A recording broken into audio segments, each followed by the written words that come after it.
Friends, एक बार फिर से स्वागत है आप लोगों का मेरे इस YouTube चैनल में, जहां हम लोग पढ़ने वाले हैं 6th क्लास की सप्लीमेंट्री रीडर जिसका नाम है ए पैक्ट विद द सन।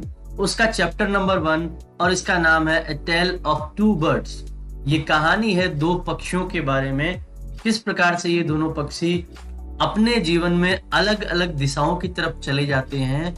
इस कहानी में हम लोग देखने वाले हैं। तो चलो करते हैं आज के वीडियो की शुरुआत।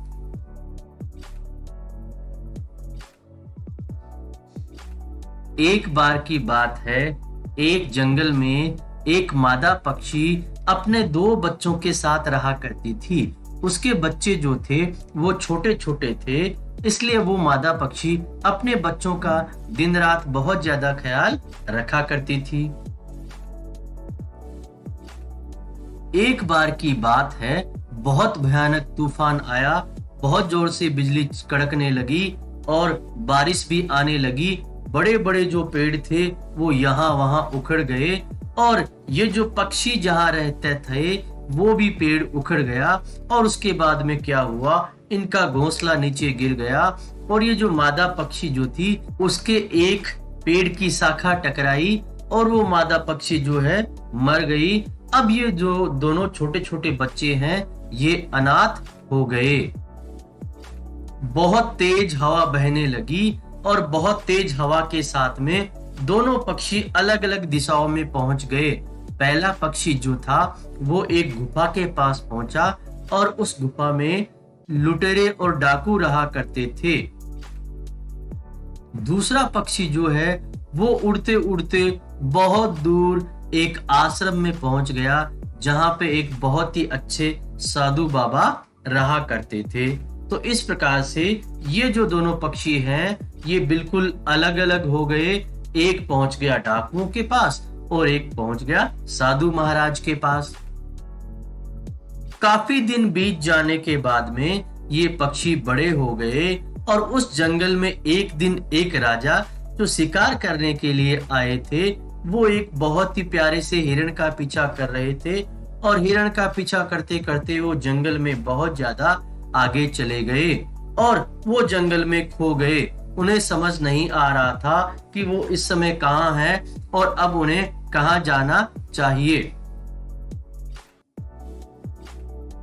काफी देर घूमने के बाद में, यहाँ वहां ढूंढने के बाद में वो बहुत ज्यादा थक चुके थे और वो अंततः क्या हुआ, वो उस गुफा के पास पहुंचे जहां वो पहला पक्षी गया था। जैसे ही उस पक्षी ने राजा को देखा वो तुरंत चीखने लगा, अरे अरे जल्दी आओ जल्दी आओ, यहाँ कोई व्यक्ति आया है, उसके हीरे जवाहरात और उसके घोड़े को छीन लो वरना वो यहाँ से भाग जाएगा। राजा बड़ा ही चकित रह गया कि ये जो पेड़ पे भूरा भूरा पक्षी जो बैठा है ये तो बड़ा ही विचित्र है, ये तो मेरे प्रति कोई षड्यंत्र रच रहा है। तो राजा ने सोचा कि यहाँ मुझे कोई आए और पकड़ ले, उससे पहले मुझे यहाँ से चले जाना चाहिए। राजा ने तुरंत अपने घोड़े को यहाँ से दौड़ा लिया और राजा वहां से तुरंत चला गया। काफी देर घोड़े को दौड़ाने के बाद में राजा बहुत थक चुका था। अब जो है वो आश्रम के पास पहुंचा और आश्रम के पास पहुंचने के बाद में उसने अपने घोड़े को बांध दिया और जैसे ही वो आगे बढ़ा तो उसे बहुत ही प्यारी सी आवाज सुनने को मिली कि आपका हमारे आश्रम में स्वागत है, आप अंदर आ सकते हैं और आराम कर सकते हैं। ऋषि महाराज जो हैं वो बाहर गए हुए हैं, जल्दी ही वो आएंगे। अंदर घड़े में ठंडा पानी है, आप उसे पी सकते हैं, आप आराम भी कर सकते हैं। राजा जो है इस पक्षी की बात को सुन के बड़े चकित रह गए। राजा ये सोचने लगे ये पक्षी तो बिल्कुल वैसा ही है जैसा मैंने कुछ समय पहले उस गुफा के बाहर देखा था। तो वो पक्षी जो है वो राजा को कहता है, जी हाँ श्रीमान, आप जो सोच रहे हैं वो बिल्कुल ठीक है, परंतु वो मैं नहीं था, वो मेरा भाई था जो अब डाकुओं का दोस्त बन गया है और उन्हीं के साथ में रहता है, इसलिए डाकू जैसा काम करते हैं वैसा ही उसका व्यवहार हो चुका है। तभी ऋषि महाराज आश्रम में आए और उन्होंने राजा का स्वागत किया कि राजा जी आइए, आप अंदर चलिए और अंदर चल के आराम कर सकते हैं।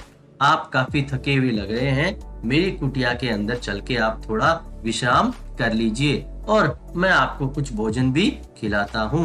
अब राजा ने उस ऋषि को ये सारी बातें बताई कि किस तरह से ये दोनों पक्षी बिल्कुल एक जैसे लग रहे हैं, लेकिन पहले पक्षी ने मेरे खिलाफ षड्यंत्र रचना शुरू कर दिया और दूसरे पक्षी ने मेरा बहुत ही विनम्रता से स्वागत किया। तो साधु महाराज राजा की बात को सुन के मुस्कुराने लगे।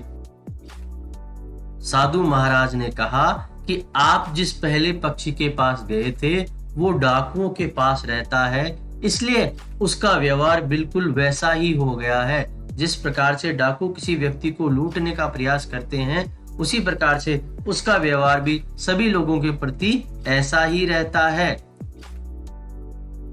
परंतु अगर मेरे पक्षी की बात करें तो ये हमारे साथ में रहता है और यहाँ इसे सब कुछ अच्छा सीखने को मिलता है, इसलिए इसने आपका बहुत ही शालीनता से स्वागत किया और आपके साथ में अच्छा व्यवहार किया। सच ही तो कहा है किसी ने कि व्यक्ति जिस किसी प्रकार की संगत में रहता है उसका व्यवहार वैसा ही बन जाता है और वो खुद भी वैसा ही बन जाता है। पहला पक्षी डाकुओं की संगत में आके बुरा बन गया और दूसरा पक्षी यहाँ हमारे साधुओं की संगत में आके बहुत ही अच्छा बन गया। दोस्तों, अगर वीडियो आपको अच्छा लगा हो तो प्लीज लाइक और शेयर जरूर करें। चैनल को सब्सक्राइब करना न भूलें। इस क्लास के और वीडियोस को देखने के लिए डिस्क्रिप्शन बॉक्स में लिंक दिया हुआ है,